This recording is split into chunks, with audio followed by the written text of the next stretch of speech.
All right, good evening. Welcome to the Planning and Zoning Board meeting. Thank you for joining us tonight. I'll call this meeting to order. Our board clerk, Jessica Haba, will take roll call this evening. Thank you. For the record, Sal Camarata is absent this evening. The following board members are present: Bojana Eaton, Chris Johnson, Reuben Moore, Mike Roselli, Jeff Moncrief, Sean McAndrew, Andy Coe, Diane Mayo, and Ken George. Thank you. The Cary Community Plan will continue to be the guiding document for this board. Our role is to function as citizen advisors to the council who will ultimately make the decisions on all rezoning activity.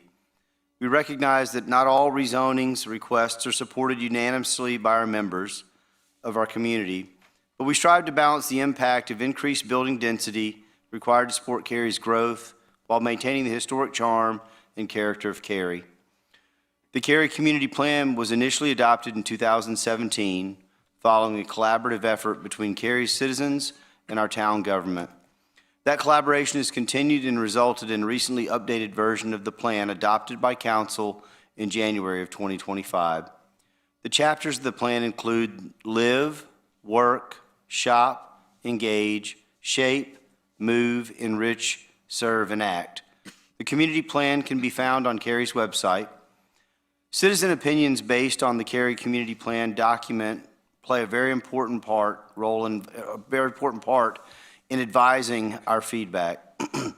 We encourage our citizens to refer to the plan and provide feedback that is based on the guiding principles of the plan as it relates to the specific zoning request. While this is a public meeting, it is not a public hearing. There's not an opportunity for the public to speak during the meeting. If you have comments about any of these items, we encourage you to reach out to staff by email or phone. You may also reach out to our board members through email. You could also contact your council member directly via email or some of the public service speaks out portions of any regularly scheduled meeting. These meetings may also be streamed live on Cary's website and will be posted to YouTube. All past planning and zoning meetings are available to view on YouTube. Moving into the order of business, we'll look for an adoption of the agenda. Would someone like to make a motion to move for the agenda? So moved. Second. All right, all those in favor? Aye. Any opposed? Approval, we'll need to approve the regular meeting minutes from February. So would someone make a motion to approve the February 23rd meeting minutes? So moved. The second? Second. All those in favor, please state aye. Aye. Any opposed? All right, moving to our business for the evening. So our first case is 24 REZ 14, Weston PDD Amendment, O&I Tract 4. Aaron Puckett, the planning manager, will share the staff's presentation. Following the presentation, the applicant will share their remarks. All board members will have an opportunity to ask questions of staff and the applicant.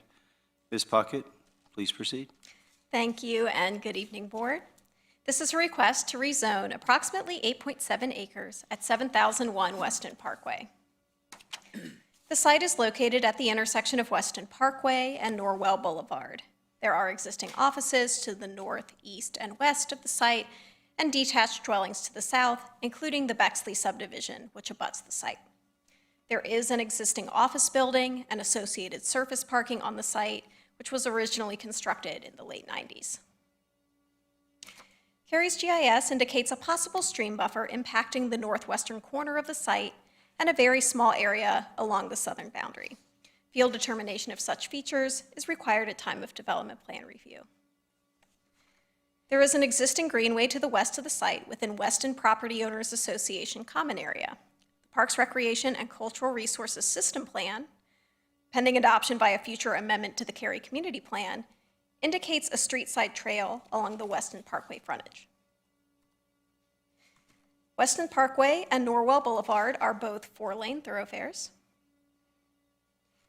And Go Cary Route 7 runs in both directions along Weston Parkway.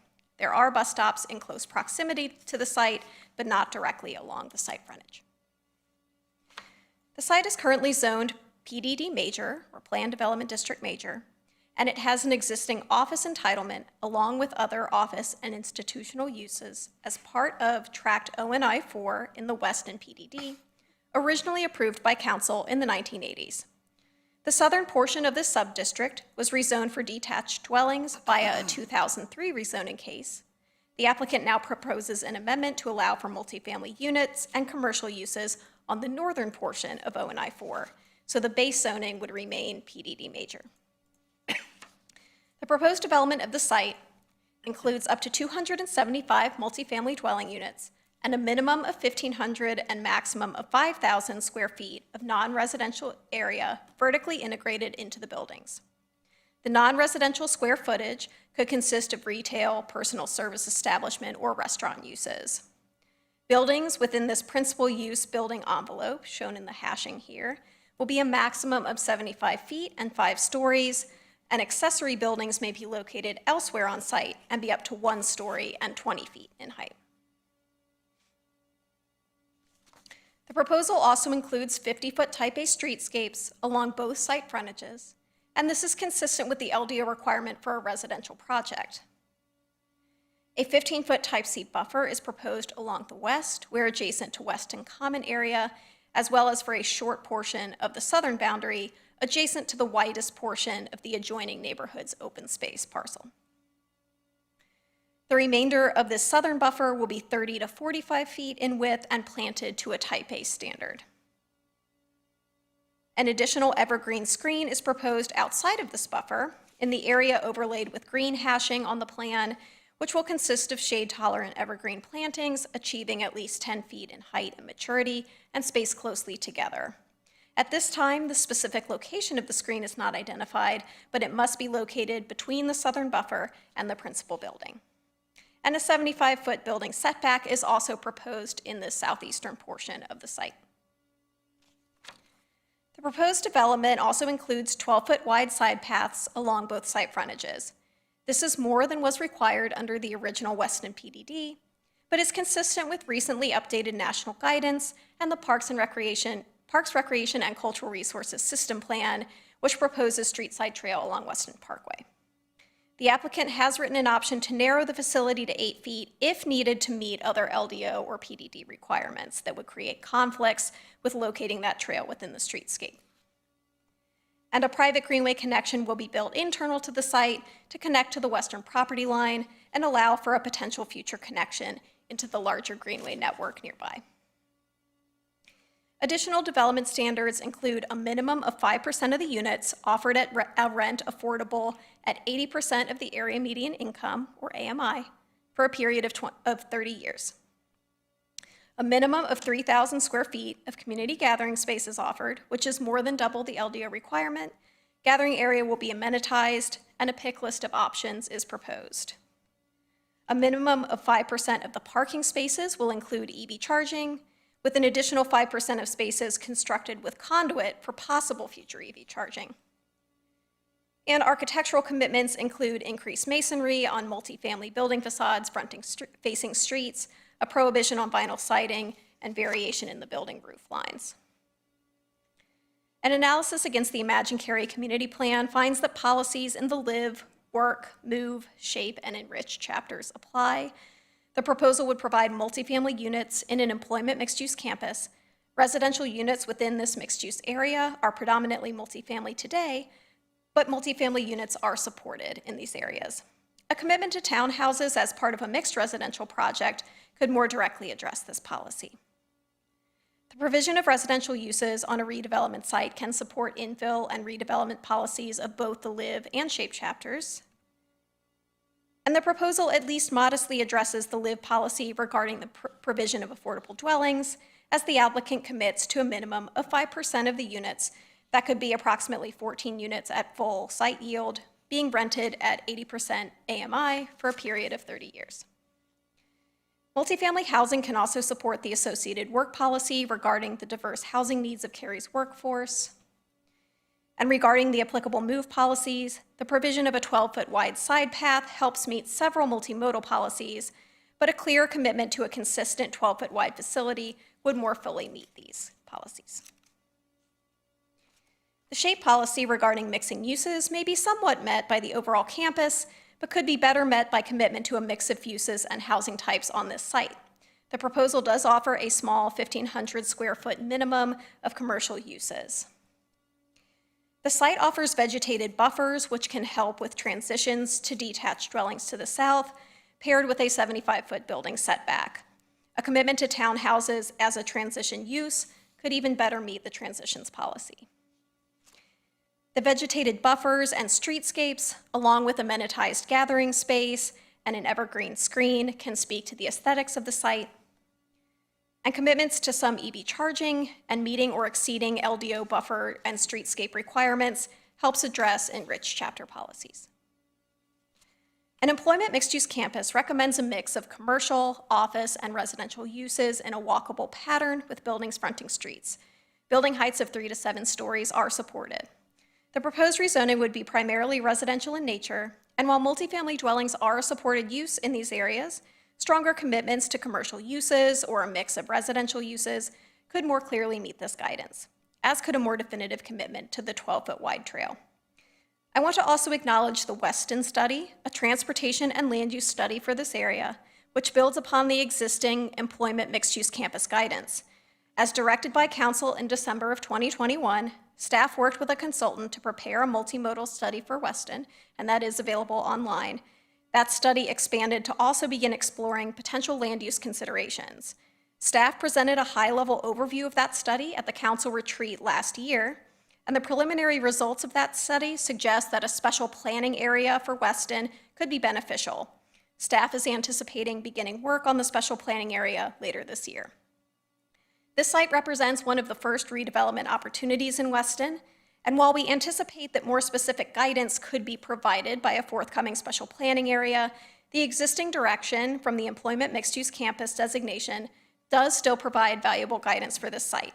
This current designation is what the board should consider this evening in the evaluation of their case. A neighborhood meeting was held in November of 2024, and 36 members of the public attended. Attendees voiced concerns regarding the use and density, as well as traffic impacts. They had questions about buffers, the Greenway connection, and proposed commercial uses, as well as general questions about the rezoning process. Since the neighborhood meeting, staff continued to receive many emails, calls, and 311 inquiries, most of which have voiced similar concerns as those noted above, particularly with the site density and potential traffic impacts. The applicant also made staff aware that they held a follow-up neighborhood meeting with concerned citizens prior to the public hearing. A public hearing for this request was held in September of last year. There were 32 written comments and 7 in-person speakers. Comments included concerns with the use, density, and height of the proposed development, concerns with traffic impacts and potential overflow parking, concerns with construction traffic and noise, and concerns regarding potential impacts to property values. Some comments expressed a request for larger buffers or better screening related to concerns with privacy, and requests that the current non-residential zoning and use remain. Some suggested considering other residential types. Council members also had questions and concerns, and these were shared in greater detail in your staff report. There was a request for a balloon test to better visualize the proposed building height, and the applicant did perform a balloon test on site in January of this year. Several council members noted the importance of townhouses as a transition use, and some also noted how the proposed redevelopment and change in use proposed for the site makes the request more complex and subject to greater scrutiny than a typical rezoning. And finally, they had questions around the timing of the bike plan and the forthcoming Weston special planning area. The applicant made a number of changes to their proposal following the hearing, including removing townhouses as a permitted use, and therefore Pod 2 was removed from the PDD. Neighborhood recreation was removed from counting toward the commercial square footage, which better ensures that there will be some non-residential use on site. The PDD was revised to specify the mixed-use or multifamily buildings will be located in the northern portion of the site within 400 feet of both Weston Parkway and Norwell Boulevard.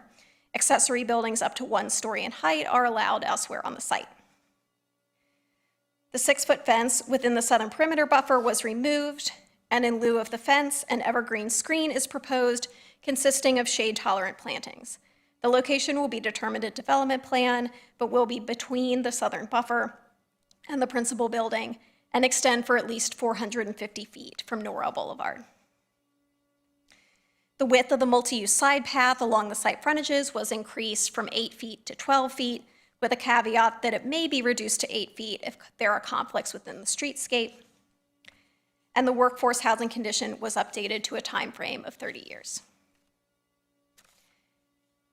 Staff found that the case can at least partially meet applicable LIV policies related to infill and housing choice, while a mix of housing types could even better meet those policies, along with the associated work policy.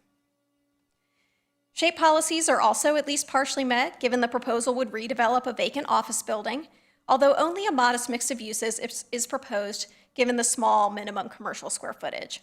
While the use and height alone does not provide a clear transition, setbacks and buffers help provide separation to aid in facilitating transitions. Side paths along the site frontage and a private greenway connection can help address move policies, while EV charging and buffer commitments help to address enrich policies. The proposed multifamily use can be generally supported in an employment mixed-use campus, although again, a stronger commitment to a mix of uses or housing types would even more directly meet this guidance from the Future Growth Framework. This concludes my presentation. Jamie Schwedler, the applicant's representative, is available, and then I'm here for your questions. Terrific. Thank you, Erin.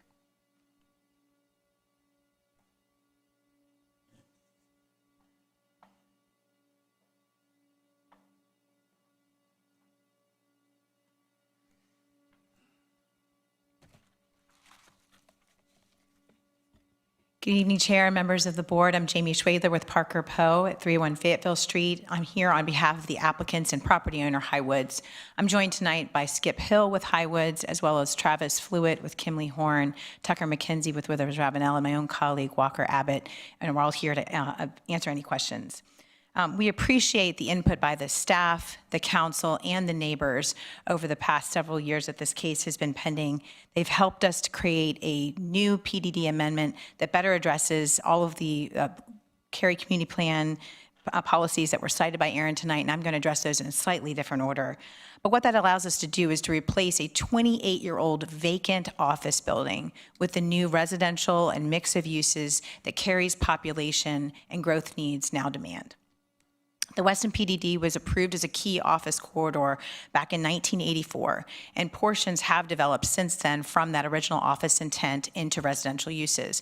For example, the Bexley neighborhood directly to our south, as Aaron illustrated, was rezoned in 2003 from office and industrial use to residential use, as was the Weston Manor just across Norwell Boulevard to our east. So both of those residential uses went through that change about 20 years ago. The 2017 adoption of the Imagine Cary plan recognized this office corridor as it is today, the employment mixed-use campus, where multifamily was recognized in 2017 as a predominant use type. So even in 2017, recognized that this was an important type of housing to fill the needs in Cary. But in 2024, the staff and the council went through an update to Imagine Cary to reflect the changes in the population that we've seen over the 40 years since this PDD was originally adopted. And what that says is in the adoption was that the new housing plan and the change in population warranted new types of housing policies. Cary's population is aging, it's attracting smaller households, it's attracting single persons, and as a result, more density and more housing is needed than in 1984, or in 2004, or in 2017.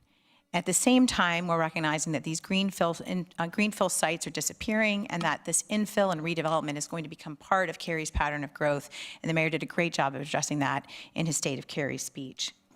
This particular site has an office building that's over 3 decades old.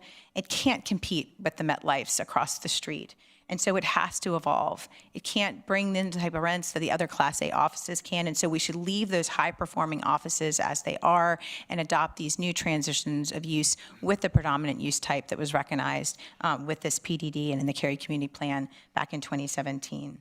And that combination of change in your Cary Community Plan plus the change in population that we've recognized recently in the update to the plan and the change in that residential use now being appropriate to our south and east is what makes this property appropriate as an infill redevelopment site, bringing multifamily as a transition between the single-family homes to the south and the east and the taller and higher intensity uses of office to our north across Weston Parkway. This property, as I mentioned, is home to a 1990s vacant office building. The last tenant has left, and the property has sat vacant since last March. Instead of building a new 75-foot tall office building only 60 feet from the property line, which we would be permitted to do under the existing zoning, Highwoods chose to pursue a use that was now recognized and needed in that Cary Community Plan update and pursue housing and infill development on this site. After listening to council input, to neighbor requests from 4 neighborhood meetings and from staff review, we're proud to bring forward this reduced density, intense amount of screening, greater setbacks, and commitment for the new building location to be essentially in the same place that the office building exists today, or as close to it as we could. As a result, the request meets the Cary Community Plan in 5 key ways. It's consistent with the LIVE chapter. Policy 5, residential development on infill and redevelopment sites, as well as Policy 4, placing higher density housing development within the employment mixed-use center. Policy 5 encourages residential development on infill and redevelopment sites, understanding that these sites need to transition to their next life, and recognizing that greenfield sites are in fact becoming more scarce in the town. As the council noted at the public hearing, this is a classic redevelopment site, and housing closer to employment is needed to attract those workers in a close and convenient way to be able to get to work and reduce the cost of commuting. It's also important for those smaller households, as the 2024 Cary Community Plan update recognized, that might not be able to afford the single-family product that's to the south and the east, and the apartment provides a more affordable product to be able to live close to your work. To further help with that, we're also offering the actual commitment to affordable housing, the 5% at 80% AMI for 30 years, and we're proud to have increased that to be consistent with Policy 6 since the public hearing. As for this, number 2, the SHAPE chapter, Policy 3, encouraging mixed-use development, and Policy 4, redevelopment and infill development. So similar themes, and as the staff report notes, the designation of employment mixed-use campus recommends commercial, office, and residential uses mixed vertically in heights 3 to 7 stories, all of which aligns with this request. We're offering 275 multifamily units with a minimum of 1,500 square feet of commercial, up to 5,000 square feet of commercial, vertically integrated into the building, and a 5-story limit, all consistent with those policies I just mentioned. The reason we're including a minimum and a maximum is based on feedback we heard from the neighborhood meeting, where the neighbors wanted us to right-size that retail. So they didn't want the retail to overtake the space.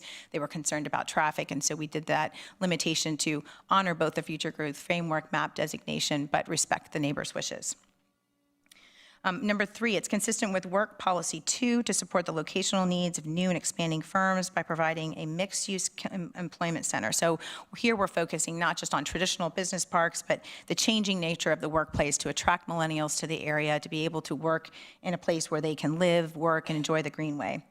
In the 2024 update, the Cary Community Chapter 1, page 7 notes that, quote, "It will be important for Cary to accommodate the housing needs of its growing workforce and locational needs of industries to make sure employment centers offer the type of workplace environment that modern businesses desire." So by placing this multifamily close to Weston Parkway, an established office corridor with many headquarters thriving and in place, we're able to continue Cary's pattern of economic prosperity and attracting new jobs where there's convenient housing product located nearby that is attainable for folks that are working there. Number 4, the Enrich Policy 4, protecting the environment, and Policy 8, urban tree canopy, are met by our commitments to ensure the appropriate transition between our site and the lower intensity uses to the south. We did that since the public hearing in several key ways. First, we added the building envelope that you can see on your screen, and this was important because there was a lack of certainty of where the building could go. Folks were worried it would go too far south or too far east, and so we've pushed that up to only 400 feet within the intersection of Weston Parkway and Norwell Boulevard there, where our principal multifamily use cannot exceed. Then beyond that, we've limited ourselves to only 1 story. We actually had requests for 3 stories from the neighbors. We limited it down even further to 1 story because those are really just for kind of minimal structures, mail kiosks, and things like that that might need to go beyond the principal use building envelope. But all of that would be prohibited within that 75-foot setback that you see there on your screen. So adding each of those added an element of certainty to help neighbors understand where buildings could go and what the heights could be. Then we increased the buffer on the southern portion of the site and added that 75-foot setback within that buffer area. So you see the green area, the 45-foot buffer towards the bottom of the screen, and the 75-foot building setback. And then Aaron did a great job of explaining that evergreen screen. We worked for about 6 months with staff on how to make that evergreen screen the best performing screen it could be. The arborists provided a lot of great input on that, and that's where you see some of the language suggested about how that could be positioned, how that could thrive, and be able to provide an appropriate screen for the neighbors to the south. All of those together are our efforts to meet those policies 4 and 8 to protect the environment, as well as making a reasonable transition. And we're in response to direct requests we heard from the neighbors to try to provide more screening from that southern property line. In so doing, we're also consistent with SHAPE Chapter Policy 6. And finally, Policy 5, improving the air quality and reducing emissions with the addition of the EV chargers that Aaron mentioned. And finally, with moved chapter, the moved chapter policy 1, ensuring safety for all users and multimodal designs. We've committed to all transportation improvements that were recommended by the TAR, and that's significant for this case because we're not producing any more traffic than we would with an operating office building, which is what this board is to consider, the existing use as fully operating as office compared to our 275 units of multifamily. And the TAR does a great job of explaining that there really is no difference, but in any event, some of the laneage and improvements that were recommended, we've committed to doing, subject to achieving those off-site easements, which is typical where you don't control the land. And that's important because we've heard from the neighbors throughout those meetings and over the course of the year and a half that we've been working towards this, a concern about density. And when you talk about density, you're really talking about 2 things. You're talking about height, and we've already covered that the height could be much, just 75 feet as much as we're asking for, but much closer to that property line. And you're talking about potential impacts in traffic, which which I've just explained in the TAR, there really aren't any here. And so what we have is a change in use, and that change can be hard. But we're offering not only just a change in use, but an actual more predictable, more certain area and form and relationship to the southern property line than folks might otherwise be able to get by right. For example, we're providing that 12-foot multi-use side path for pedestrians and cyclists. We're not required to do that under the existing PDD or the existing LDO. That future bike lane plan is still under consideration, so we're over-committing and providing more certainty with this proposal.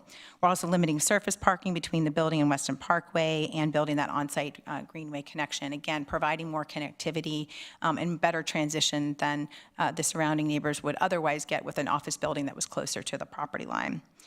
We did examine incorporating townhomes. Unfortunately, because of the location of the entrances on Norwell Boulevard and Weston Parkway that we anticipate will have to make its site plan, and because we increased not only our 75-foot building setback, but that evergreen screen, all of those kind of conflict with where the townhomes would have otherwise been placed, and we had to take those out of the plan. So while that could be one way of transition, we contend that listening to the things that the neighbors actually asked for here and increasing that screening, increasing that building setback, pushing the building further toward the road is a better transition and responds both to the Cary Community Plan and the neighbors' requests. And for those reasons, this request follows the policies in the Imagine Cary Plan. It responds to the very issue that plan was updated to address in 2024, how we are housing our changing population in Cary, and presents the opportunity to transform the site into a fuller mix of uses as the area evolves in line with the Cary Community Plan and projected growth here. We very much appreciate the work of the staff to get us to this point, and we're happy to answer any questions. Thank you. Terrific. Thank you. So before we take any questions, just as a reminder, as we've discussed previously, the Cary Community Plan is in place to guide the development in Cary. As we think about our questions, keep in mind how the proposed case fits or does not fit within the Cary Community Plan. When making a motion, it would be helpful to describe how you see your motion impacting the community plan. For example, which chapter, the work, shape, or live. While this is not a requirement, it would be helpful for town council to understand how we think about the case as it applies to the plan. So at this point, I would just offer up, we can start with Ruben down here on the right. Do you have any questions? I've probably got several, but I'll defer to the rest of the group to pick up some of them. One first question is, do you have a map or an image that shows where the 75-foot building setback compares to the limit of the parking at present?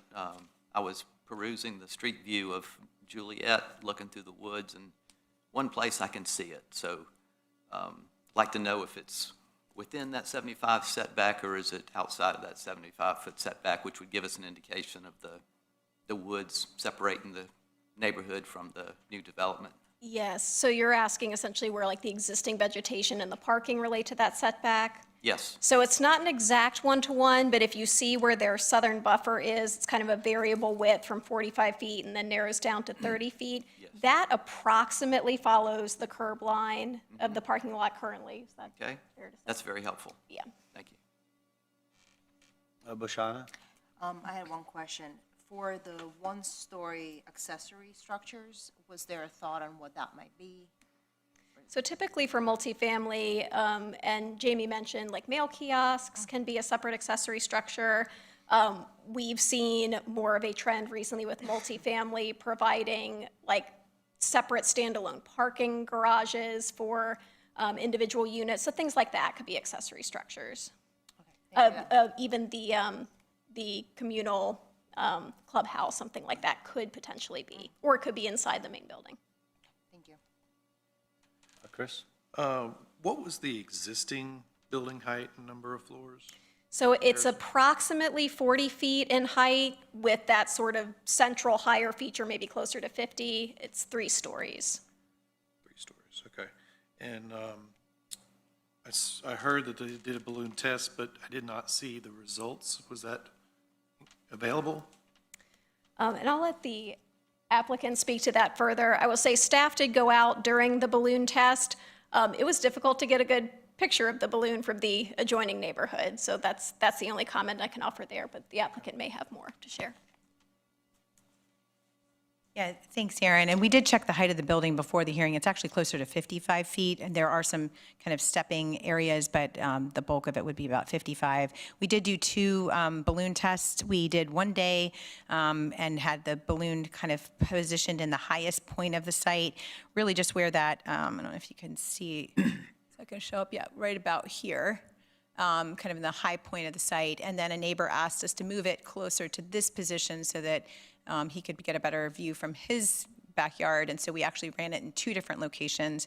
And I think, Aaron, we did provide that information to the staff, the reports to the staff. I believe the policy is not to put that into the Planning and Zoning Board agenda because it's not a regulatory document. It was something requested by council, but it is available. And I think Aaron described it well. It's very difficult to see the balloon because there's a significant tree stand that runs through all of this HOA land that separates the Bexley neighborhood from the site. Those trees are anywhere from 60 to 80 feet tall. They're deciduous, which led to the neighbor's request for the evergreen screen at the lower scale. But even running it in both locations, there were some viewpoints where you could see it, but for most of it, it was not very visible. Okay. And then for the parking requirements, is that, it sounded like all the traffic's been addressed. Is there any kind of recommendation on how the parking's addressed? So the parking would default to our LDO requirements as they're not proposed to be modified by this PDD. Okay. And then last, the side path, I noticed that there was comments in there about concerns about conflicts and the reduced width. And is there more to explain on that, like what they foresee being an issue with And I won't holding to the 12-foot or speak whatever? for the applicant. I see that their engineer is coming up, so I'll let them explain that caveat. Hey, Tucker McKenzie, Withers Rev now, 167 East Chatham Street. So the primary purpose of having that variability is the option to kind of reduce it in case, like when we get into development plans and specific CDs, for obstacles we haven't seen and can't foresee right now. So trying to provide ourselves the ability to provide a 12-foot everywhere we can, and for whatever reason, if we're running into conflicts with either LDO or other elements, that allows us the flexibility to still provide a wider sidewalk than what's required right now, but we may not be able to get to that full 12 feet. And it's also something we were working with staff on to try and get as much detail as we could, but also understanding that at this level, we can't provide enough detail for staff either. Okay, thanks. That's all the questions I have. Mike, any questions? So we have this employment mixed-use campus future growth area framework. Do we have a sense of what percentage of this campus right now is multifamily or retail? Obviously, Yes. you can see office and single-family detached. I do have those numbers. So within the campus, it is currently about 68% multifamily. And within a mixed-use campus, we do anticipate that the types other than detached dwellings would be a little bit higher. But yes, it is largely multifamily today. Thanks. Anything else? Sean?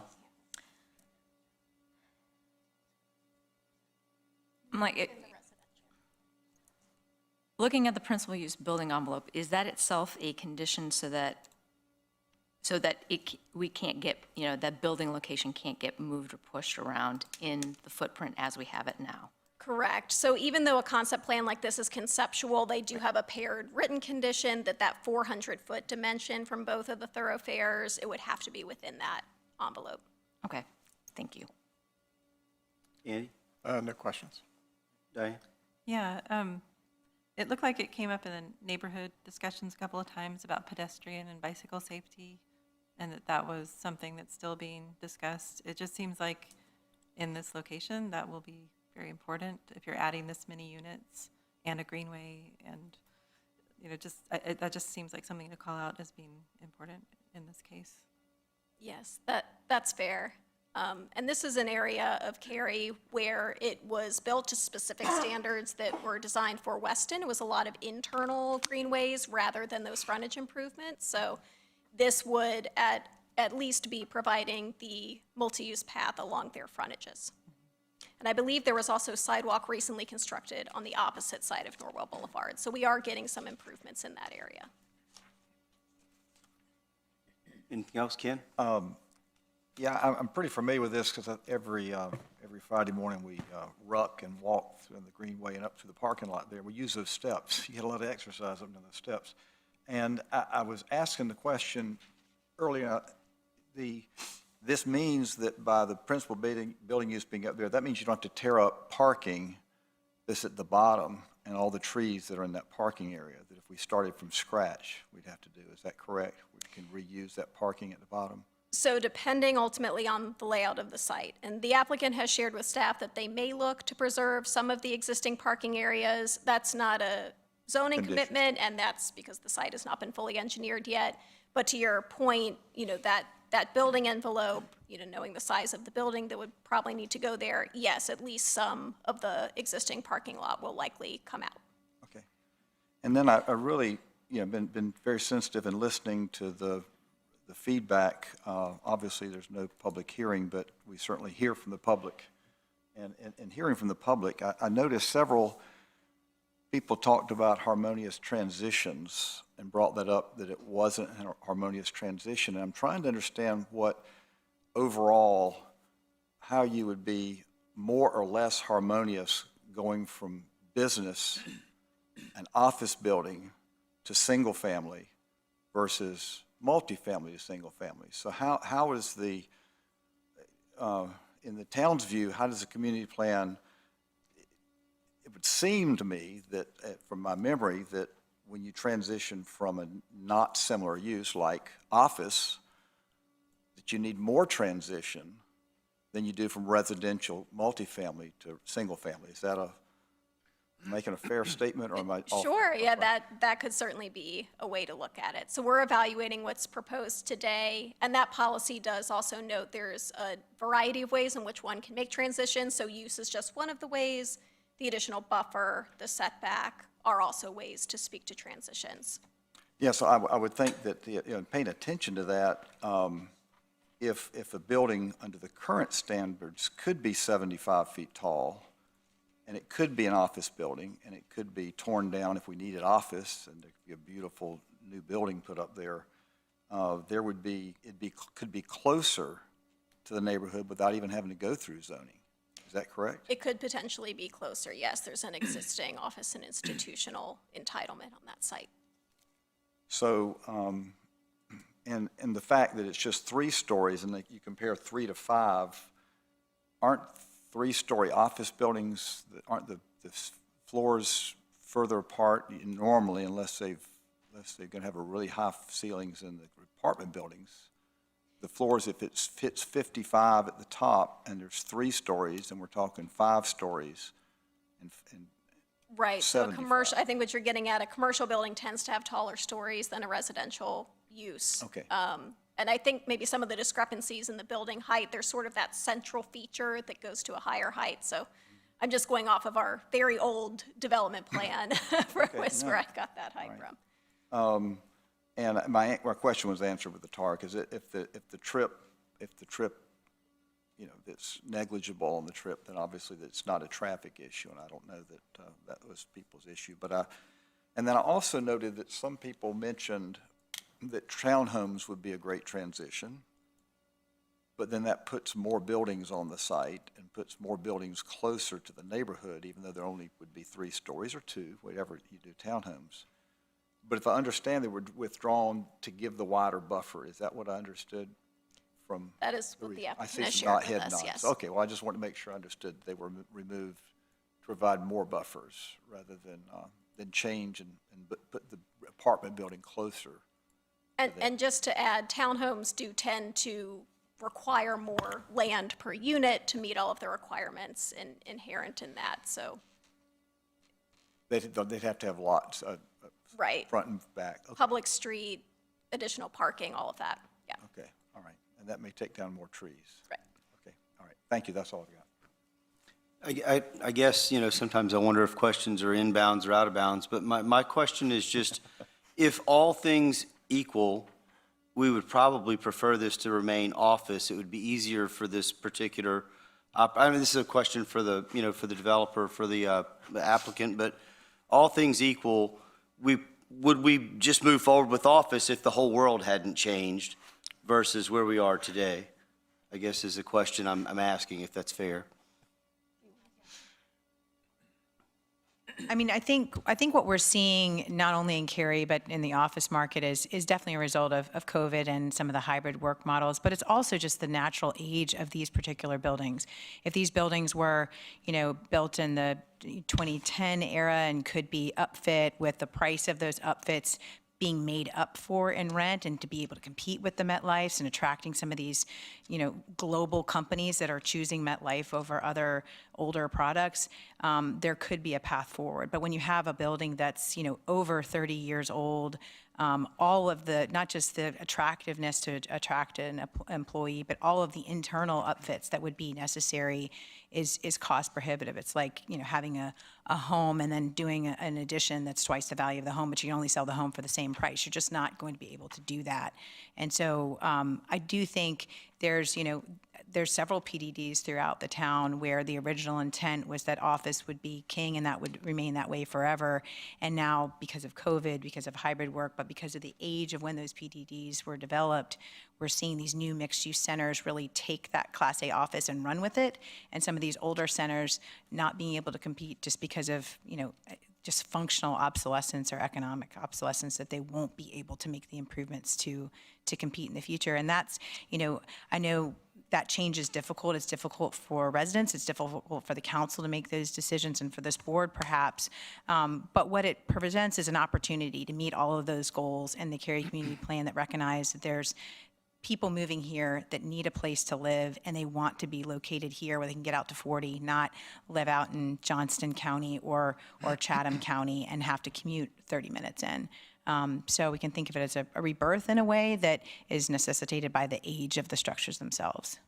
Great, thank you. Can I follow up on that? Because I can imagine if, Highwoods being a publicly traded company, if Class A office was red hot right now, we hadn't gone through COVID, and they were all full, then one of their solutions would be tear this down, put a big building up and lease it at full rate. Because right. if it were hot.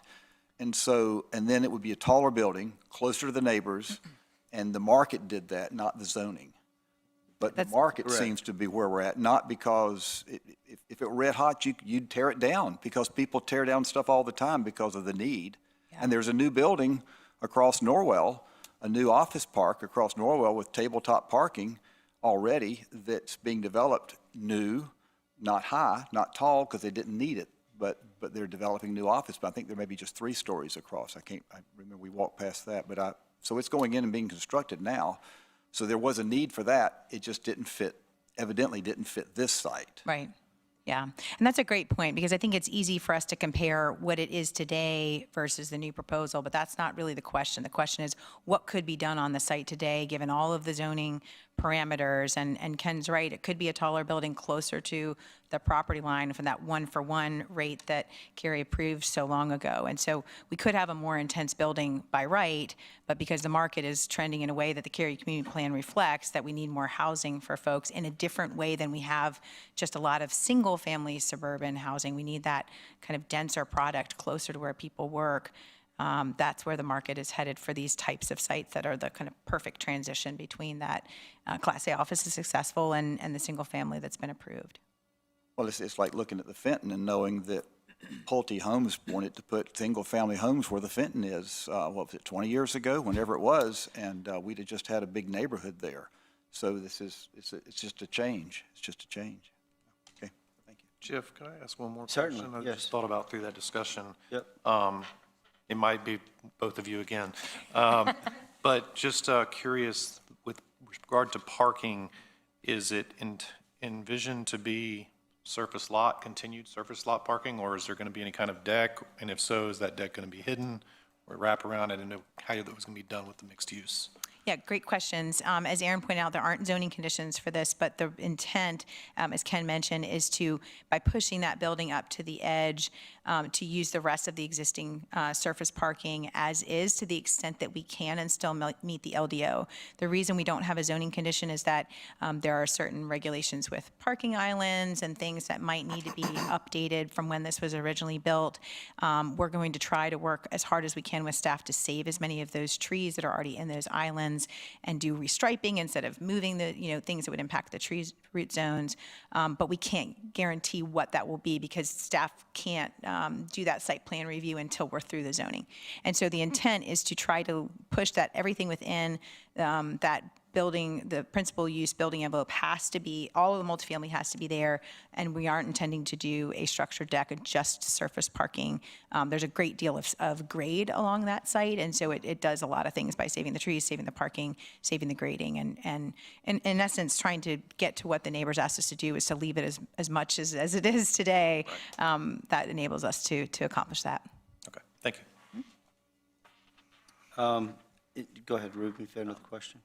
Yeah, Chris kind of hit on something I was wondering about.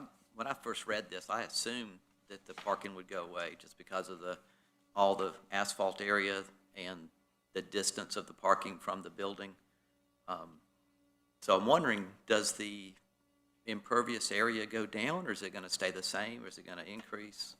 We wouldn't know that level of detail until time of development plan, when we know exactly what's going to happen with that surface parking. But if there was additional impervious, they would have to mitigate for it. Okay, so I'd put a note in there. We need to check this later. Another question that's traffic related is the proposed road that comes through the quadrant proposed to come out at the same location as the office park across the street. I think there's a Spectrum sign there. I believe so. So there is sort of an alignment with that office building across the street. If they wanted to shift it, we would look at that at time of development plan with our transportation staff. Do we know if the traffic volumes on Norwell have started asking, has anybody started asking for a signal at that location? Or is it an analysis part of the TIA, or? I'm going to see if my colleague Priyatham can, he's shaking his head no, so it looks like a no. Okay, so that's probably going to be a full movement, left turns coming out like it is now? Yes. Yeah, okay. And I'm assuming that the entrance on Weston Parkway, since it's divided, would be right in, right out? That's a right in. Thank you. One point I just wanted to make quick. It sounds like the study that is being recommended for guidance for this specific area is not going to be for some time, so we're in a little bit of a no man's land to an extent, right? As far as guidance on how to look at this. Well, and what I would clarify is that that employment mixed-use campus that was so carefully thought out in our original Cary community plan, any sort of special planning area that does come, and we hope that it'll come in the next year or so, would build upon that. So we do still have that guidance that we would have you defer to tonight. But yes, there could be additional, more specific guidance in the future. Okay, thank you. So at this point, we would, entertain a motion for 24 REZ 14 Weston PDD amendment. The motions are on your screen if anyone's so inclined to make a motion. I move that the board find 24 REZ 14 is consistent with the comprehensive plan and all other applicable plans for the reasons set forth in the staff report presentation and what we just discussed here by the Planning and Zoning Board. I'll second. Have a second. So any discussion? Do you want to?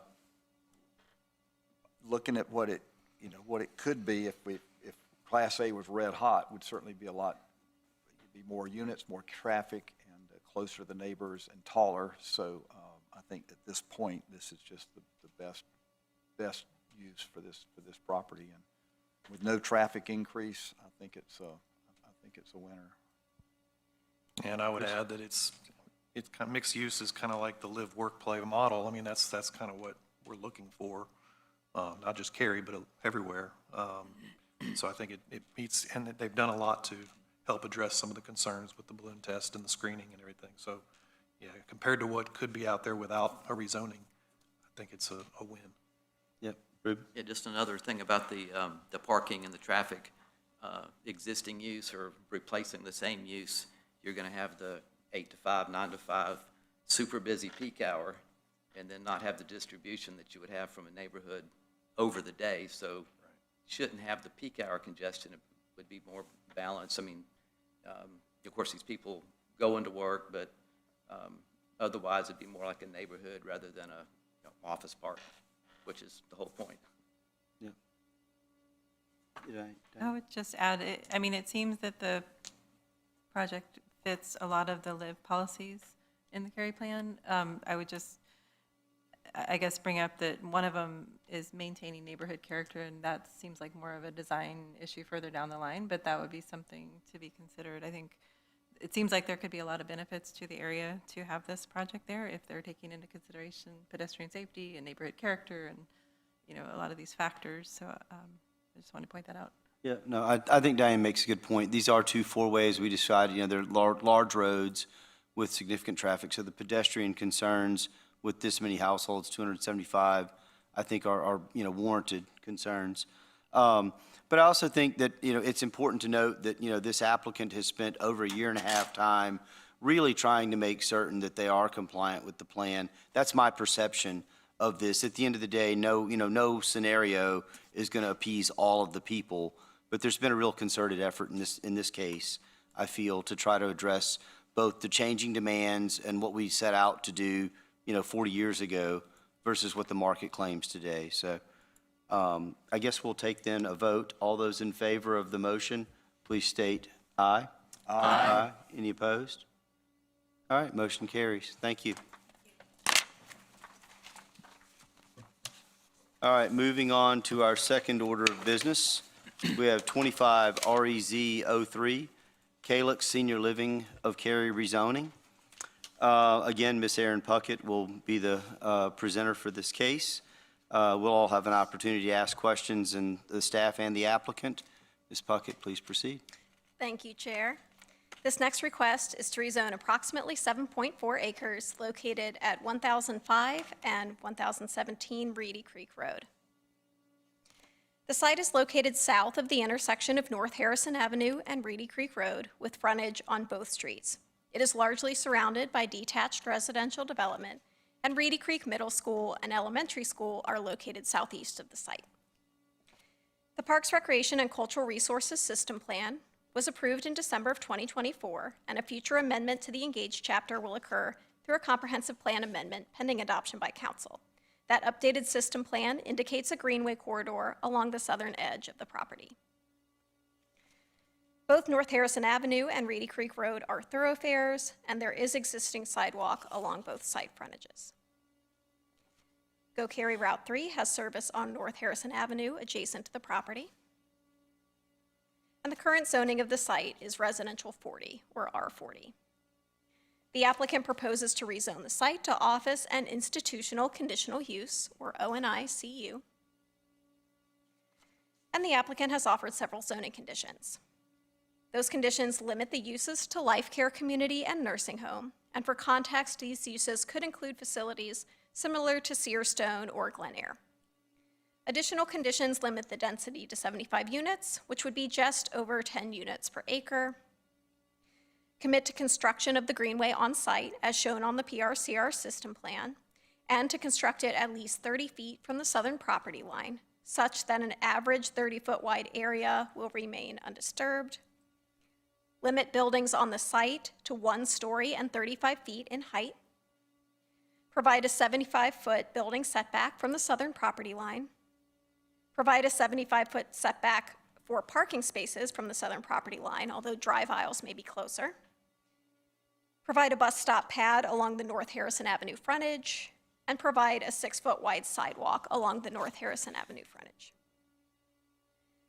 An analysis against the Imagine Cary Community Plan finds that policies in the Live, Engage, Shape, Move, and Enrich chapters apply most directly. Live policies speak to the importance of housing choice and specifically encourage senior housing, as is further supported by the Cary Housing Plan. The site, which is bounded by 2 thoroughfares and existing development, also provides an opportunity for residential development on an infill site. The commitment to construct the greenway segment on site, as shown on the PRCR system plan, speaks to the Engage goal related to the provision of greenways. This condition exceeds the minimum LDO requirement to dedicate an easement for future greenway construction. Regarding the transitions policy of the Shape Chapter, the proposed residential use of the site appears to make a reasonable use transition to nearby detached residential lots, particularly when paired with the one-story height limit on the building height, which helps to speak to the form of the building. The condition to apply a 75-foot building setback from the southern property line helps ensure additional separation from the detached lots to the south than would otherwise be provided by the required 40 to 50-foot wide buffer alone. The applicant has offered 6-foot wide sidewalk along North Harrison Avenue, which is a modest increase to the 5-foot sidewalk existing today, but less than staff recommends given current national guidance and the forthcoming bike plan.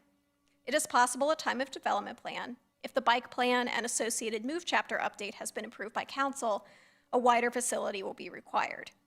As the timing related to final decision on this rezoning and the bike plan is unknown, a stronger commitment would better meet move policies. And regarding the enriched chapter, no specific conditions have been offered to exceed LDO required buffers. A condition to avoid grading the outermost edge of the southern buffer does not appear to be a significant commitment as the LDO already discourages grading out of buffers. The traditional neighborhood development category supports detached dwellings as a primary use with moderate amounts of other housing types in discrete pods.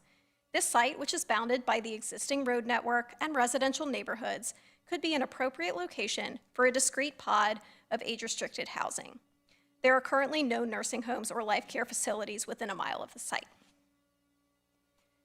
Staff facilitated a virtual neighborhood meeting for the proposed rezoning on April 2nd, 2025, and 43 members of the public participated. Questions and concerns expressed at the meeting included questions about parking requirements, buffer widths, the height and size of buildings, traffic impacts, impacts to property values, and the location of the greenway. Following the neighborhood meeting, staff received emails, calls, and 311 inquiries from 10 citizens. Some shared similar concerns and questions as those voiced during the neighborhood meeting, with most concerns focused on buffers and the greenway. Some inquiries were simply seeking information about the rezoning process. A public hearing was then held in June of 2025. There were 4 written comments and 3 in-person speakers. Concerns and comments included concerns that the proposed facility will have ambulance traffic and noise, which might be incompatible with the surrounding residential neighborhood, concerns about the lack of a traffic study and potential cut-through traffic in the adjoining neighborhood, concerns regarding drainage and potential impacts to private well water, requests for larger buffers to protect privacy, well water, and residential character, and there were some statements of support for senior housing in this area. Council members also had several questions and concerns, and a more detailed summary, again, was provided in your staff report.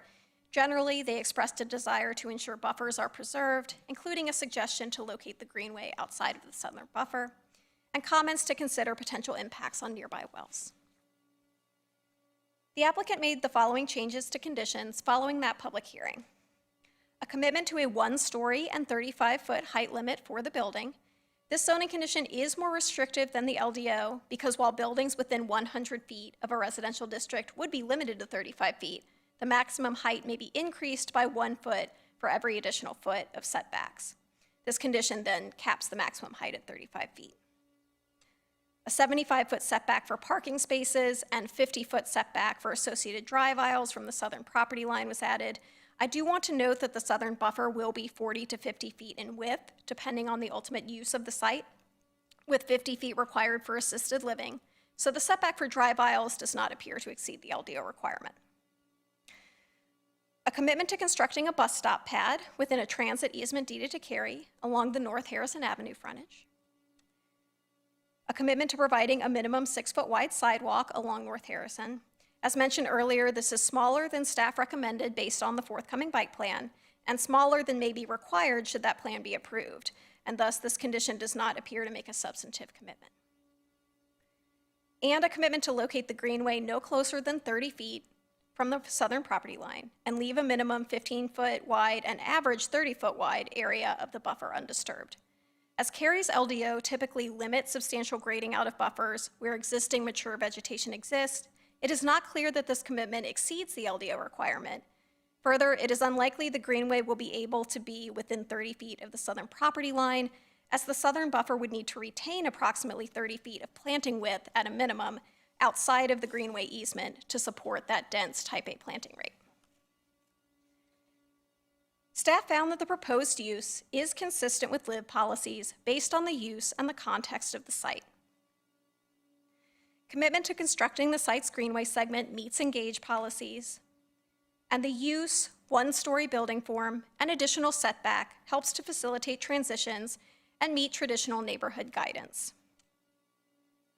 A stronger commitment to a multimodal facility along North Harrison would better support MOVE policies, and conditions speaking to grading into the southern buffer are minimal and do not clearly exceed LDO requirements.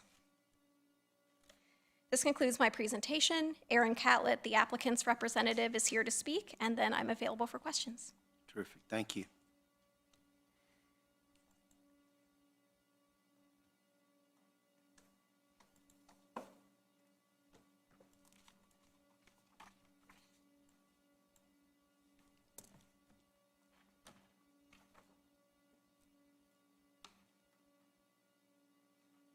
Good evening, Chair and board members. My name is Erin Catlett. I am an attorney with Fox Rothschild located at 301 Hillsborough Street, Suite 1120 in Raleigh. I'm here tonight on behalf of the applicant, Calyx Senior Living by Carolina Assisted Living, to share more about a plan for a senior living facility. With me tonight is Karen Moriarty and Lester Powling with Carolina Assisted Living, Calyx Senior Living, and Charlie Townsend with VHB. They'll be available to answer any questions you may have. We'd first like to thank the town of Cary staff and especially Aaron Puckett for their work in this rezoning process. Ms. Puckett did a great job of presenting the background of this rezoning request to you all tonight, and we will try not to repeat too many of the things that she said, but do want to share just a little bit more about this proposed rezoning. The applicant, Calyx Senior Living, is an owner-operator of licensed assisted living communities. It's based here in Raleigh and has been operating for 30 years. The Calyx communities provide care for the frail elderly that require assistance with activities in daily life, including those who require memory care. This is done in a home-like environment with holistic and integrated approaches to health, wellness, and support for the residents. Calyx has similar facilities in the Triangle area, including Raleigh, Fuquay, Durham, and most recently in Apex. Calyx would like to operate a similar community here in Cary. The proposed community is designed to be low impact and residential in nature and would have a similar look and feel to those existing communities. Calyx builds and operates these facilities, meaning that Calyx is here to stay and wants to be a good neighbor in the Cary community if the rezoning is approved. The Cary Community Plan notes the need for more senior housing because the population of Cary is aging due to longtime Cary residents that want to stay here in Cary. Additionally, Cary continues to increase in attractiveness to retirees, and thus Cary's median age has become the second oldest of the 14 largest cities in North Carolina. In fact, as of 2020, 25% of the population in Cary was over the age of 55, making it one of the oldest communities in North Carolina. Calyx hopes to provide an option for senior living here in Cary. Throughout this rezoning process, we have met with our neighbors several times. First, at the required Town of Cary neighborhood meeting, as Aaron shared. Calyx heard concerns from our neighbors and recognized we needed to sit down and speak with them further. So we held a second in-person neighborhood meeting to discuss the project further. We then also met with several of the neighbors on site several months later. Additionally, we've met with council members and, of course, had the public hearing. And since then, we have tried to accommodate and address a lot of the concerns we've heard. As Aaron shared, we have limited the uses on the site to only life care community and nursing home, which are both residential in nature.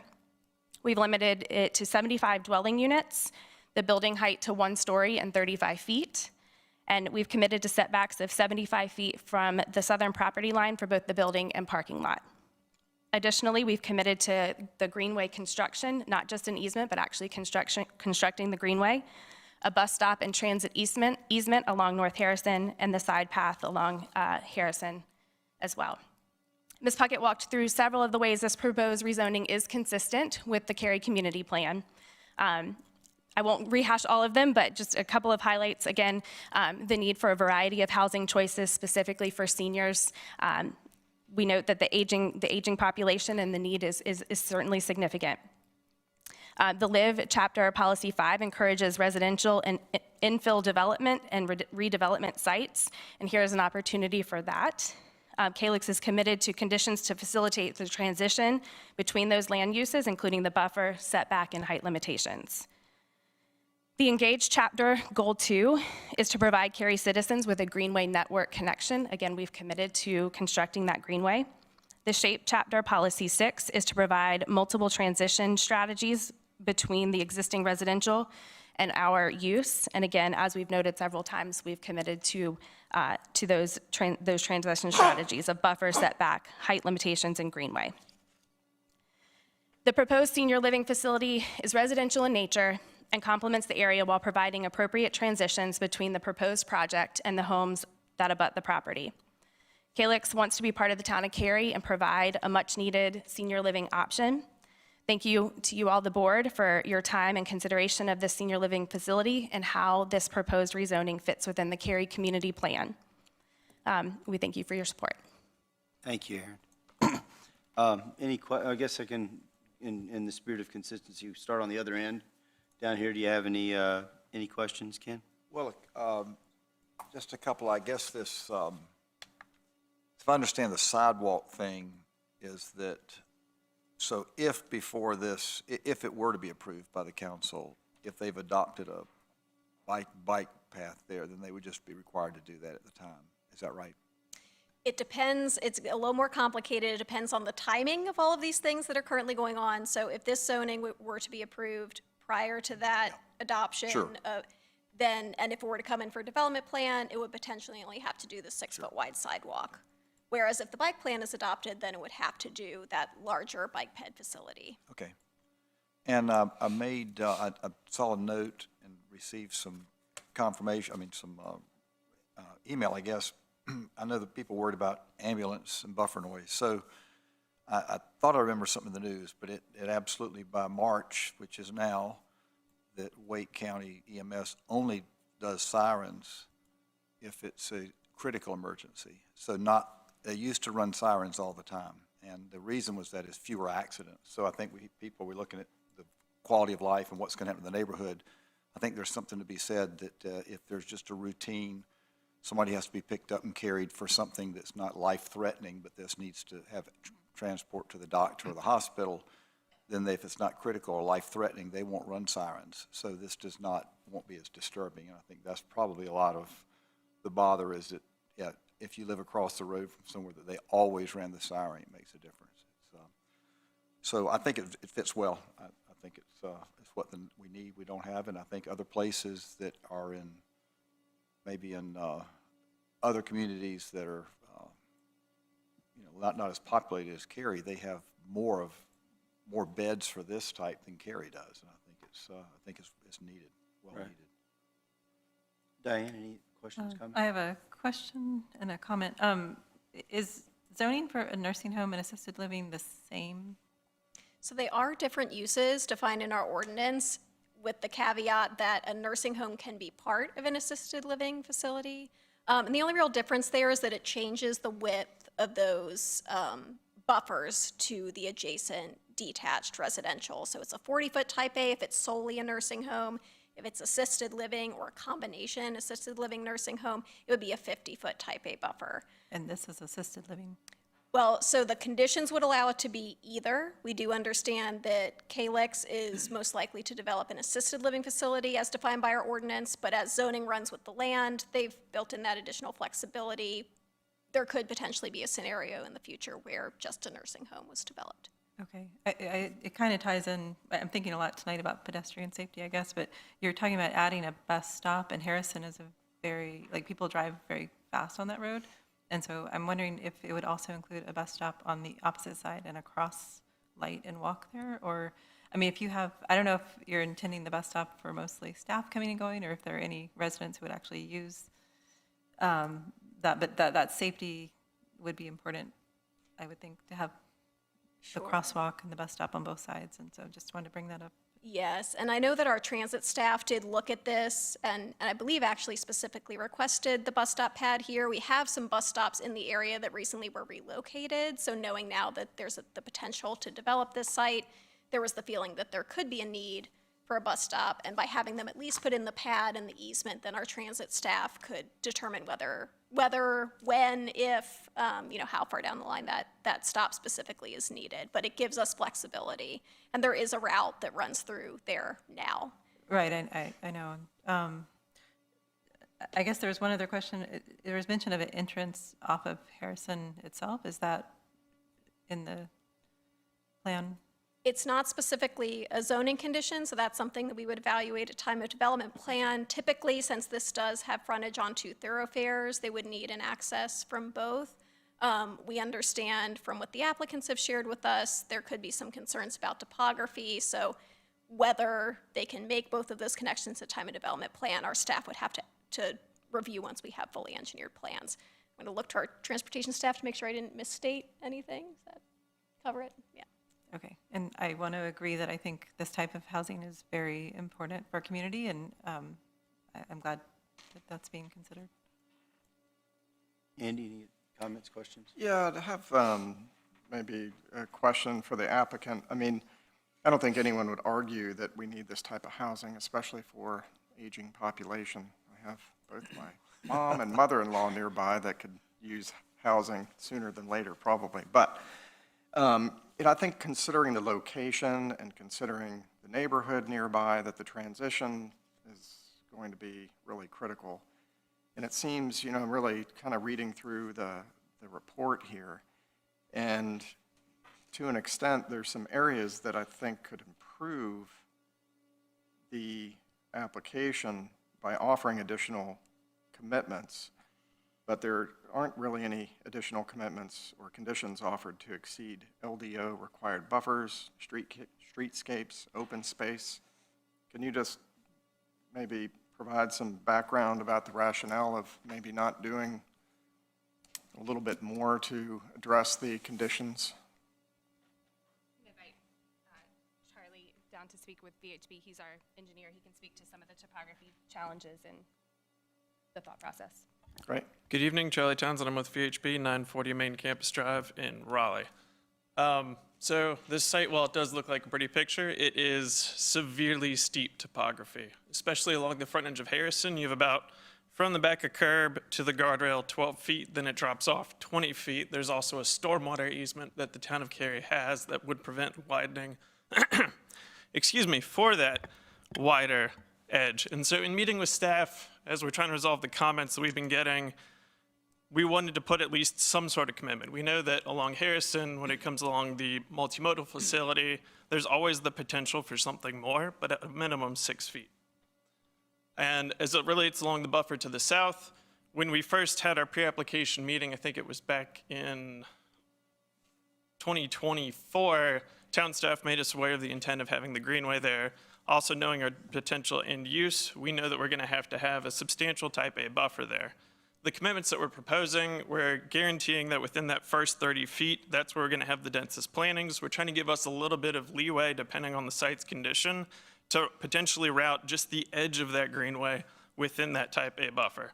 We're trying to prevent and not disturb as much of the buffer as possible. So that's why we said at a minimum, we're gonna leave 15 feet of that completely undisturbed. The rest of it is an average of 30 feet. We could greatly exceed it. We could go up to 50, 60 feet as long as the site can be conducive.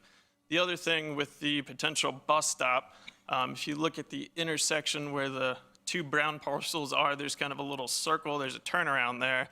That's where the existing bus stop is. It cuts out and carves our parcel. That's where, in preliminary conversations with town staff, they want to have the bus stop, but they also want to have the greenway connection. That area also has a Duke power pole and 10 feet of grade change.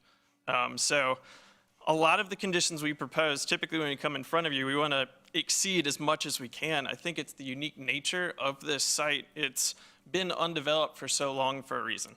It's kind of everything filled in around it. The site, from its tallest to its lowest point, drops about 50 feet, the tallest being right across from Joppa Court. Okay. That's helpful. Thank you. Sean? What is the definition of a dwelling unit? Oh, wow.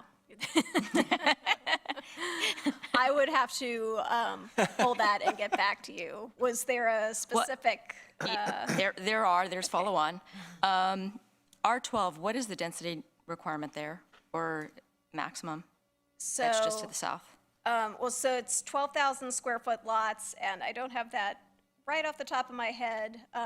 Ballpark is good enough. Okay. I can tell you that, like, that Melody Lane development for the south, it's around 1.5. R12 can actually go denser than that. Okay. That's sort of what the existing lot pattern is. The one even further to the south, I believe that's called Canterbury Woods, that's 2.25. Again, one of the things you said is, this is basically 10 units per acre, and that's why I'm like, okay, define me what is a dwelling unit. Is it a room, or is it an apartment, or, what exactly, that's why I'm asking, what is the definition of a dwelling unit? The follow-on is if we really want to see this as more community care than a nursing home, in case the developer itself falls down, what is left with the conditions? Do we want a minimum number of dwelling units?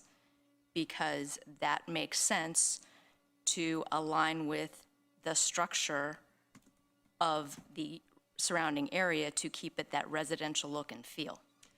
Understood. So let me go back and maybe address that first part. So in terms of the actual units, so you're right, typically when we're talking about dwelling units, like the last case, we're talking about an apartment. An apartment is one dwelling unit.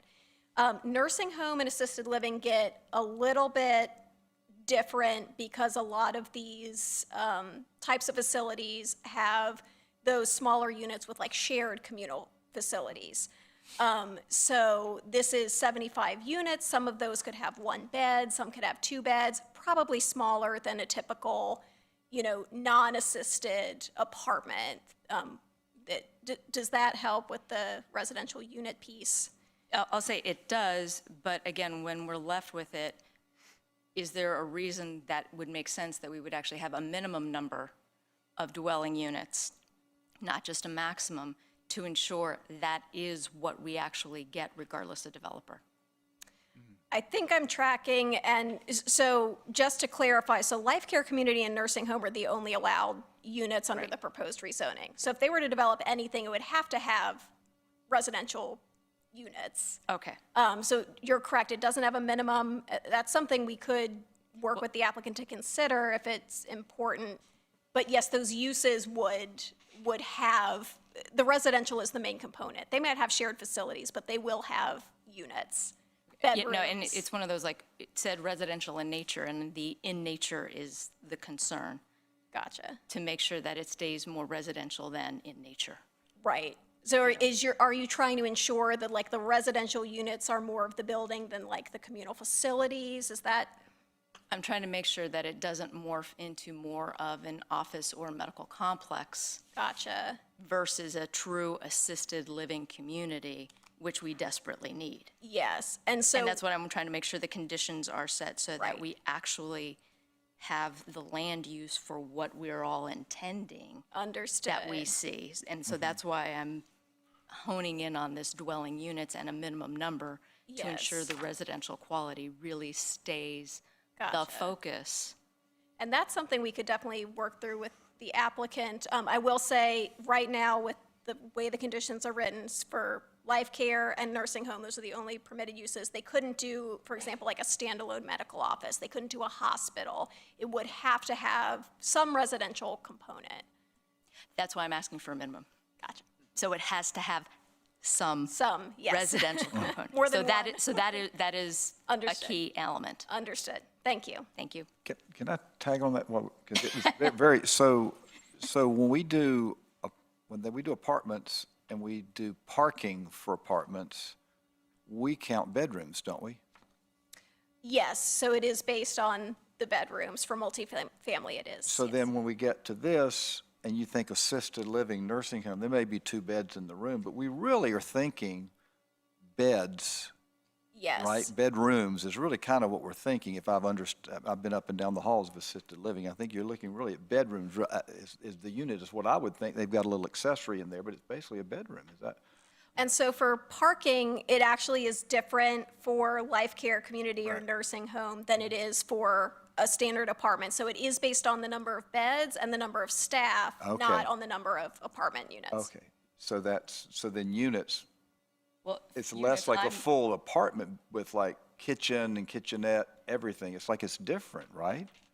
Right, that's why a dwelling unit, but it's also, how do you ensure that it stays more residential than becoming more office-like in case the developer falls? I don't think this developer has any intention to not do that. But I'm saying, worst-case scenario, does the land use meet what we really want Well, in the conditions? so with life, if it's those two conditions though, Right. the revenue is from people living there. So there's no revenue if there's no people. So I think that almost, I think that almost solves itself for, if it's going to be built and somebody builds it there and they got enough for 4 people to live, nobody can afford to live there. But maybe that's, but you make a good point. Minimal. Yeah, I think that's a good point. Mike? No questions. Chris? I saw some, in the backup, some of the questions, there was a question regarding concern that because of congestion, that there be sacrificed EMS response times to this location. Have staff or fire, police taken a look at that? And if so, do they have any concerns? So the next step, if the rezoning gets approved, would be development plan, and this site is in the ETJ, so they would have to request annexation at that time, and that annexation is when we loop in police and fire and any other departments who review that annexation to make sure that they can serve it at the same level as any other site in Cary. So that step would be to come. Okay. And then I guess just going back to this bike situation, the 6-foot sidewalk, did I hear you right that when was the new plan supposed to be done?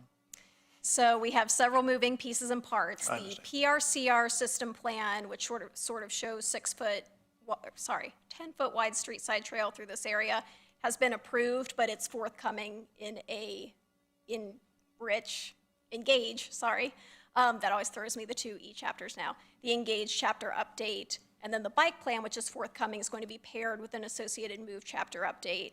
We have a public hearing pending for those items probably later this spring, potentially as soon as April, but the date is not solidified yet.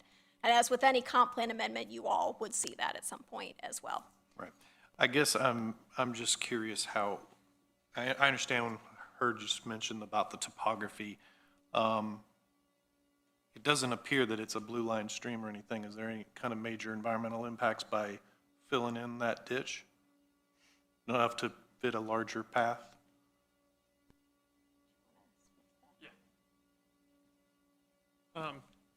So there's not necessarily a blue line stream. There is the stormwater easement. Oddly enough, water goes from north of North Harrison, and discharges onto our site, then gets rerouted back under North Harrison. Of course it does. To the blue line stream up north. It's a unique kind of situation. And when this comment first came up as we were working with staff, there's a lot of things, not only the guardrail, the shallow shoulder. And there's also Duke power poles. We've met with Duke. Duke said that this frontage alone doesn't qualify for direct burial. We've really tried to look into what all of the things that would happen should we widen that frontage out. If we extend that slope out, we would also need to get NCDOT's approval for the clear zone width, for the guardrail, with the sidewalk. And then we're more than committed as the applicant team to working with town staff, dedicating an appropriate easement. I know it's a 4-lane section here, but 6-lane just on the other side of North Harrison. Should a capital improvement plan comes through, or another comprehensive plan or transportation plan, we're committed to dedicating easements for whatever that ultimate section would work out to be. I think it's just all of the current site encumbrances itself. That's where we feel that at the time, given the conversations we've had, knowing that we're not in the development plan process, we can commit to 6. We might be able to push it a little bit up. We would need confirmation with DOT for encroachment closer to their guardrail, and a few other items. Does that answer your question? It does. I guess I just feel that if there's not an major environmental, I understand it might be a little bit more money. I'm not a real big in favor of kicking it down the road with just a dedication of an easement, because that just puts it back on the taxpayers to take on that burden at a later date, and it'll be more expensive as a public project later. So, I mean, I would feel a lot more comfortable if it was incorporated as part of the plan, especially if it is so close to being approved in the comprehensive plan. Yep, agreed. That's a good point, Chris. Bashana? So I had a quick question. So is the building massing then going to be closer to Reedy Creek due to these kind of the fallback of the site, the high point being closer to Reedy Creek? Just kind of, I know we're not like specific, Right. but I'm just kind of curious what you guys are thinking. Having not seen an engineered site plan yet, Okay. I can't really speak to that.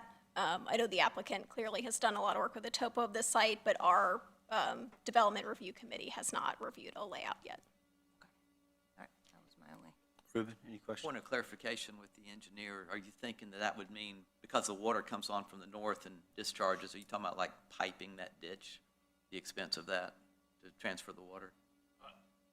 It would be extending the existing culvert that already goes under Harrison while also widening all the discharge from Harrison into the existing, goes anywhere from 1 to 1 to 2 to 1 slope. Right now it's all natural state. It's been in that area for quite a while. If we were to have to go back in, we would look at restabilizing it. We've also, should I go up? Sorry No about short that. answers, right? Yeah, and especially about this. This is one that we've talked ad nauseum with staff about. And so we wanted to throw in a condition, to staff's credit, they said, don't put in a condition, just leave it alone. But we wanted to say, we're working with transportation. We did it in a good faith effort. And so the slope, the relocation of the Duke power poles, and then the other thing, when we were meeting with town council members after our public hearing, we heard a lot about protection of the existing tree canopy. So if we have to widen this, we're cutting down the canopy, moving the Duke power poles to get farther away from the guardrail, extending that clear zone easement, and then dealing with the drainage and discharge. So it's a complex, convoluted little corridor in Harrison with a lot of competing priorities, and we're trying to do what we can. We can definitely think about maybe increasing it a little bit. Once again, we'd have to talk to DOT about that, but I know that when we looked at 10 or 12, it just starts down this rabbit hole of what's the next domino that's going to I fall. withdraw the question.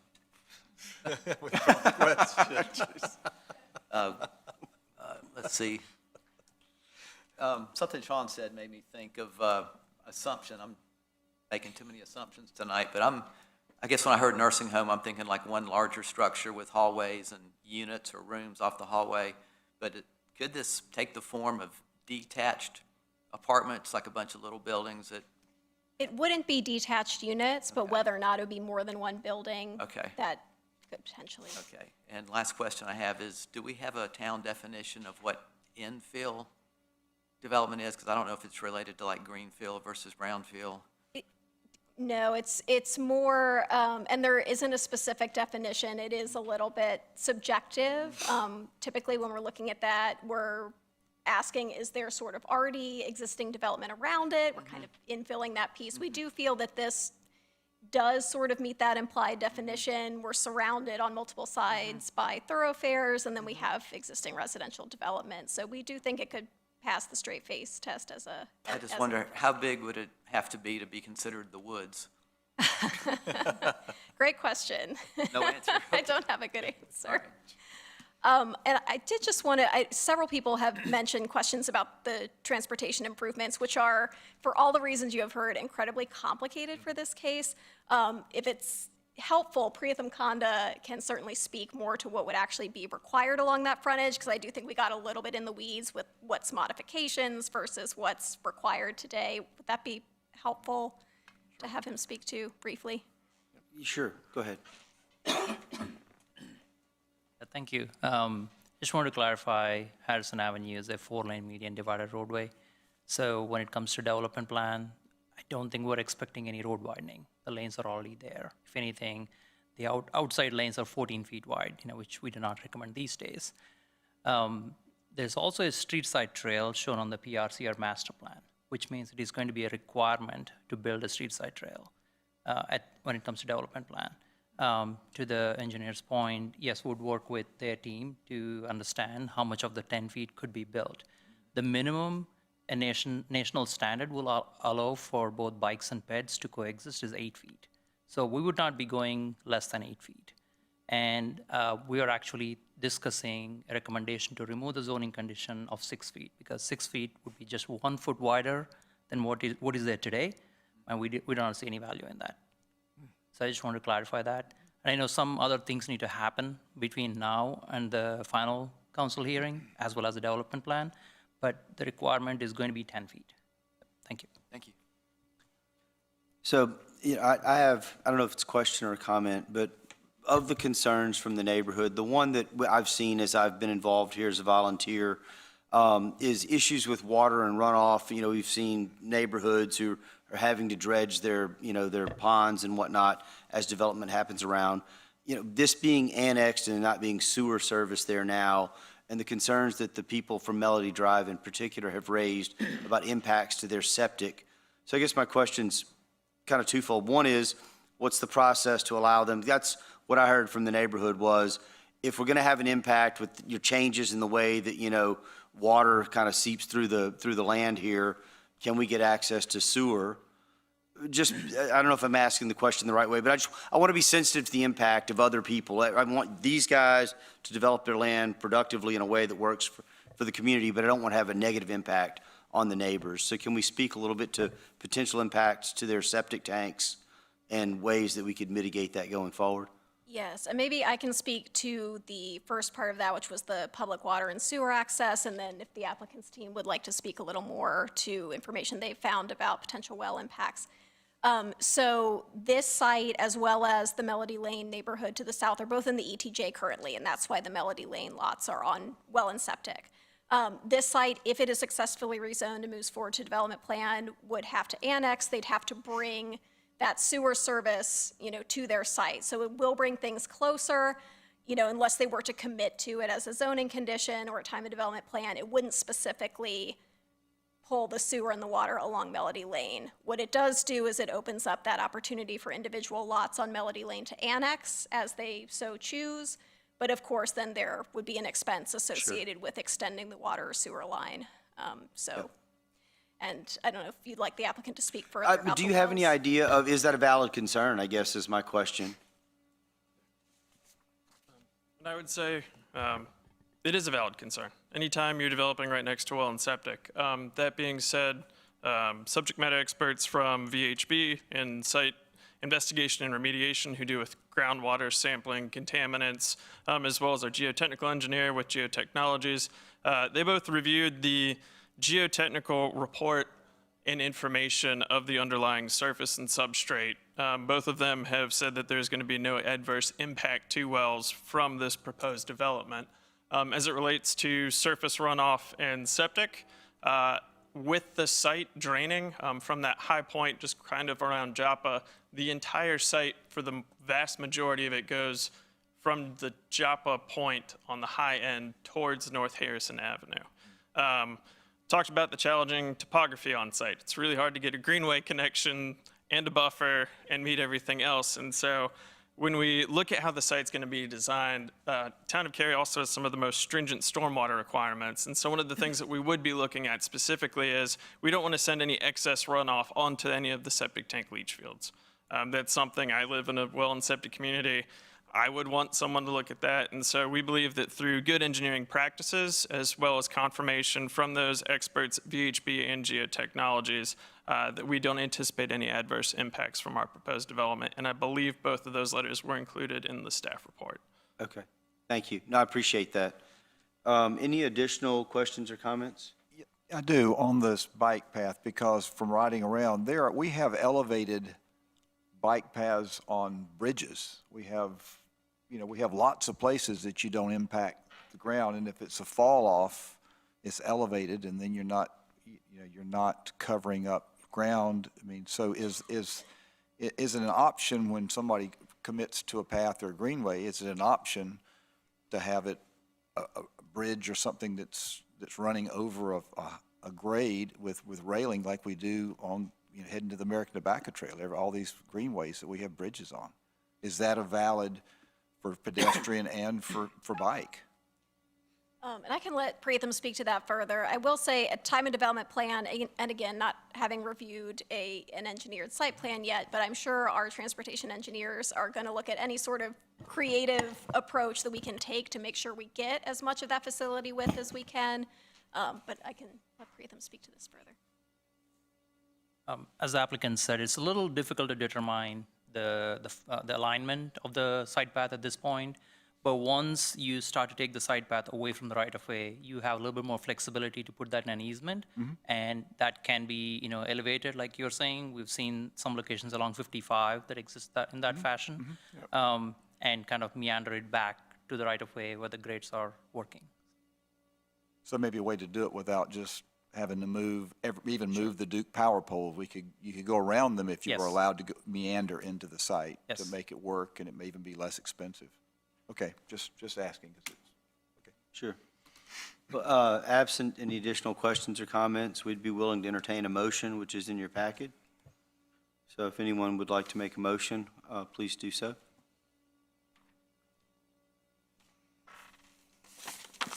I'll make a motion to find case 25 REZ-03 consistent with the comprehensive plan and all other applicable plans for the reasons set forth in the staff report, presentation and discussion by the Planning and Zoning Board. second. Have a second? Okay. All those in favor, please state aye. Aye. Aye. Any opposed? Nay. So, any comments? I'm sorry, I may No, have that's gotten out of. It's been a long night. It's been a long night, and I was moving things along, but any additional comments related to those, I would all. I allow. just think, it was mentioned many times, I think it's the right, we need more housing like this. So I think from a land use standpoint, I think it's good. My main concern was just getting the side path and conforming to the new plan. It sounds like staff's on top of that, so I just think it's overall a good fit. Yep, and the nay case too, I mean, please. No, it's one where, again, 49% yes. It's just, and it's what is the land use and making sure that residential in nature quality is truly preserved and is talked about, because there've been so many other different conversations going on. I think a close look to make sure the land use, the conditions, the assumptions that are being made, with the challenging, topography, and everything we've learned is, it needs a nice, close, second look, and make sure it's as tight as we can. Because yes, I do want to see this, go forward, but I have some hesitation. Your great comment on the minimum. People want a minimum. They want the neighbors want a maximum, but if you want to get housing, you need a minimum, yeah. And it's one of those, like, It's a great point. what does make sense, so. No, and just a generic comment from my position is that although we are moving away from residential to OICU, the conditional use is inherently residential. And so I think that's a key component. And anyone who's driven up and down Harrison, you can see from I'm a finance guy and I don't understand much in engineering, but I can tell there's a lot going on there to the slope of that property. So we appreciate you wanting to make an investment in the community and doing so in a way that, considers the impact to others around you. So we appreciate that. The motion carries. And at this point, unless someone has any new business, we can adjourn. So motion to adjourn. Actually, I can just call us adjourned. We're adjourned.